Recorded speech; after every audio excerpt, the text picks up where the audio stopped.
Hello, everybody, and welcome to Showbiz News. My name is Chris, and this is my daughter, Emily. You see, I read a study online that said if you have children who are amazingly beautiful, smart, intelligent, the coolest girl in the whole world, who dresses great, you'll get better ratings. And nobody else fits that criteria except for this one. And oh yeah, you boys, 2-year-old boys that are watching, know that I have a shotgun. Don't knock on my door, because she will be a nun. Nun? You like the microphone? Nun? No? Okay, you want to get to the stories? Okay, let's get to the stories now. Coming up on this Showbiz News, Madagascar 3, another designer Italian story. Okay, and another Irish love story. Let's get to the Showbiz now. An Irish love story once won a Tony Award for Best Musical. I can't stand musicals.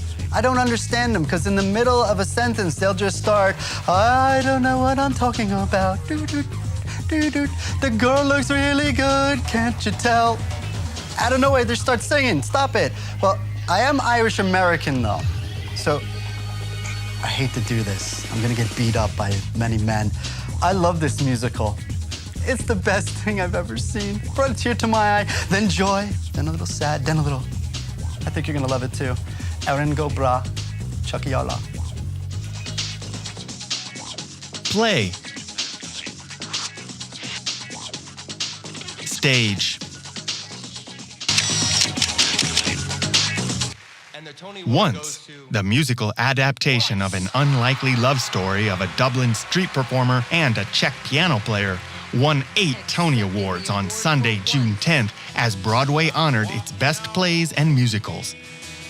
The wins for the humble, intimate stage musical, adapted from the 2006 independent film Once, included awards for Best Musical, Best Book, Orchestrations, Scenic Design, Sound Design, Best Actor in a Musical, and Best Direction for John Tiffany in his first Tony victory. Clybourne Park, a satire on race relations, won Best Play. It also won the 2011 Pulitzer Prize for Best Play. Britt James Corden upset Philip Seymour Hoffman to win Best Actor in a play for his comic turn in the London transplant spoof One Man, Two Governors, while Nina Arianda won Best Actress in a play for her sexy performance in Venus in Fur. The Gershwins' Porgy and Bess, a reinvention of the 1935 opera and comedy, won Best Revival of a Musical, and Audra McDonald won Best Actress in a Musical for her stirring performance as Bess. Other winners included Judy Kaye and Michael McGrath for their featured roles in the comedy musical Nice Work If You Can Get It, and Christian Borle for his hilarious turn in the Peter Pan prequel, Peter and the Starcatcher. Well, the movie Rock of Ages has been released. Tom Cruise, Russell Brand. I'd like to give you more information on this, but apparently my cameraman has other things to do than film and get his paycheck from Showbiz. Must be nice. Whatever you're doing, I hope it's better than this, is it? Yeah, I don't think it is. Okay, you're fired. Stuntman. Choreography. Tom Cruise, known more for his dramatic and stuntman roles, takes a hilarious turn as rock god Stacey Jacks in the musical-turned-film Rock of Ages, which had its European premiere before screaming audiences on Sunday, June 10th. The Mission Impossible star looks almost unrecognizable, sporting leather trousers, long hair, fur, and sunglasses for the unusual role. But like his tough guy roles, he practiced day and night to get the choreography, singing, and look just right. Where are we going to find the comedy? And comedy is different. I mean, from Les Grossman to this kind of character, and there's no halfway with rock and roll. You got to go all the way, particularly with Stacey. Based on the Broadway musical of the same name, Rock of Ages lovingly spoofs the hard rock and metal era of the 1980s. The film follows small-town girl Sherry Christian, played by Juliana Ho, who journeys to Los Angeles in search of bigger dreams to become a singer. She meets city boy Drew Boley, played by Diego Boneta, who hooks her up with a waitressing job on the Sunset Strip. They fall in love. Their romance and the characters surrounding them are chronicled by the exuberant soundtrack of Def Leppard, Journey, REO Speedwagon, and more. Rock of Ages hits cinemas in the UK on Wednesday, June 13th, the US on Friday, June 15th, and global rollouts to follow.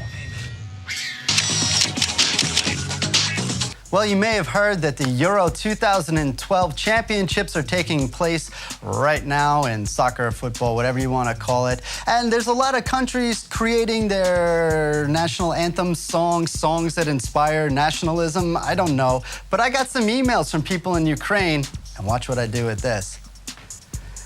Ukraine's already got pride. They don't need a national song. Ukraine doesn't need a cup, because they own the cup already. It just should be Ukraine. No Euro Cup, just Euro Ukraine, because they already won the whole thing. Now will you give me 1 million likes on Facebook, please? Upbeat. Lyrics.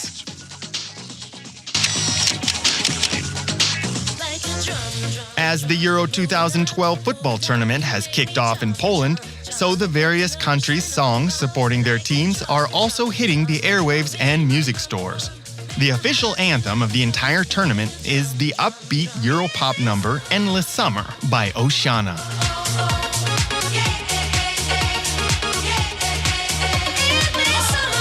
Germany's official song is by Roger Cicero and is called Für nichts auf dieser Welt, for nothing in this world, with the German team manager saying its lyrics are a perfect fit for the event. England's official song is a charity song called Sing for England, sung by football pundit and former player Chris Kamara. Ireland's official song is a traditional ditty called The Rocky Road to Poland, performed by various artists.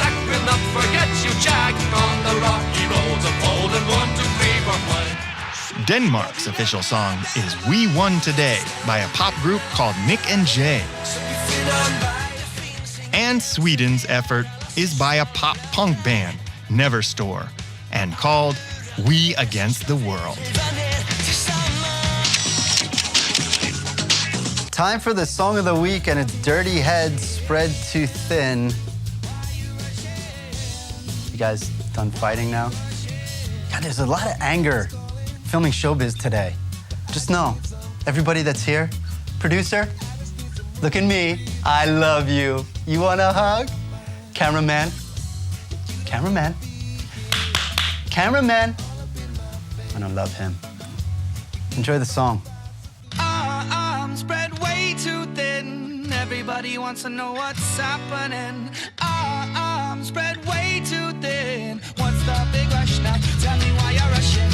I'm spread way too thin. Everybody wants to know what's happening.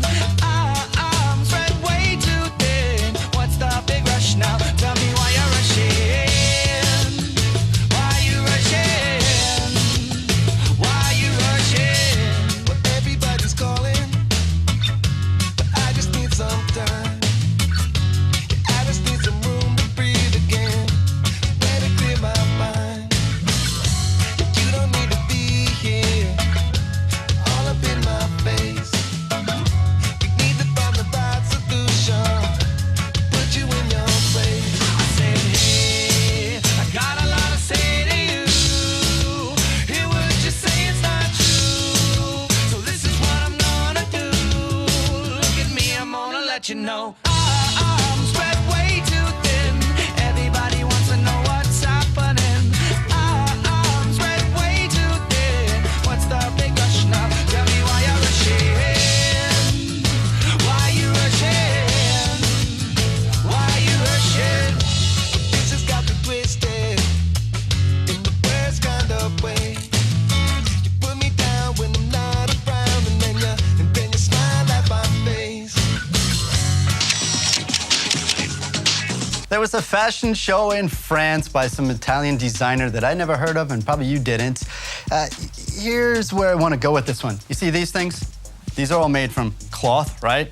Maybe a little wool. Not worth too much, cute. But if I slapped Prada, Chanel on it, and what other big, huge name brand you guys would like, you'd probably buy this for $1,000 just because it's got the name. There's your fashion tip. Walkway. Demure.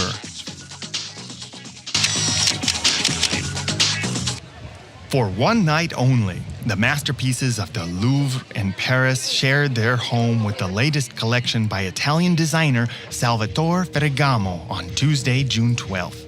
The Denon wing of the museum is usually home to celebrated works including the Mona Lisa, but Ferragamo brushed shoulders with Da Vinci as the fashion world took over one of the many walkways which look out on the famous pyramid. The show drew a number of A-list stars, with Slumdog Millionaire star Frida Pinto pressed up against actresses Leighton Meester and Hilary Swank on the front row. Pinto said the fact that it made sense for the world of fashion to be invited into the world-famous museum. Well, I think it's amazing. Fashion's art, art's art, and I guess it's a great combination. The collection itself was demure, with pastels and creams complementing the elegance of the historic surroundings.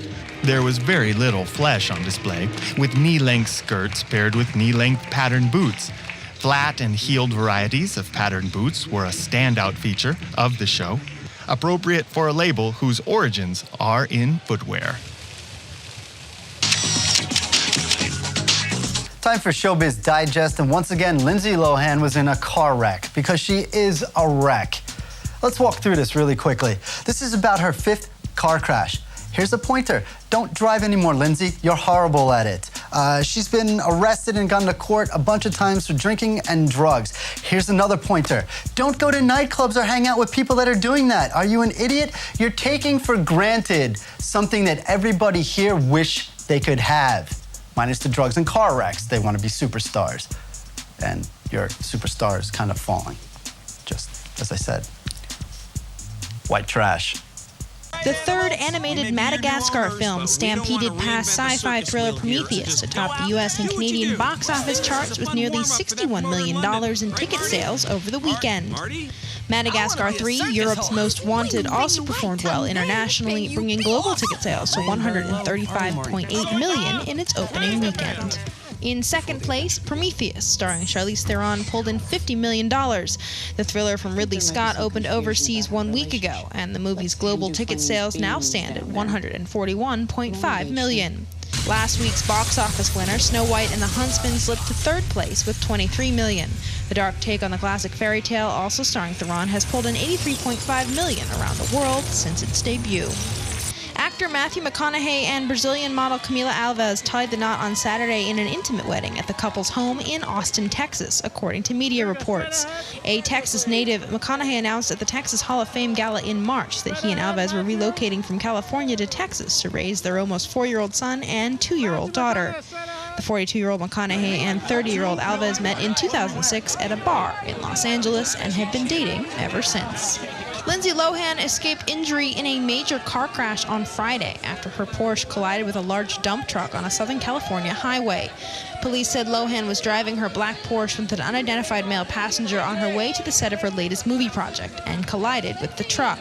The actress and her passenger were taken to the hospital as a precaution and released shortly thereafter. Neither Lohan or the driver of the truck were under the influence of drugs or alcohol, police said. The actress is currently playing late screen legend Elizabeth Taylor for a Lifetime TV movie, Liz and Dick. All right, ladies and gentlemen, that's going to do it for another Showbiz News. My name is Chris. This is Emily. Make sure you head off to our website, www.english-club.tv, where you can see me, that's funny, and everybody else. Yes. Oh, say bye-bye. Say bye-bye. Bye-bye. Bye-bye. Oh, your Showbiz is horrible, Dad. Oh.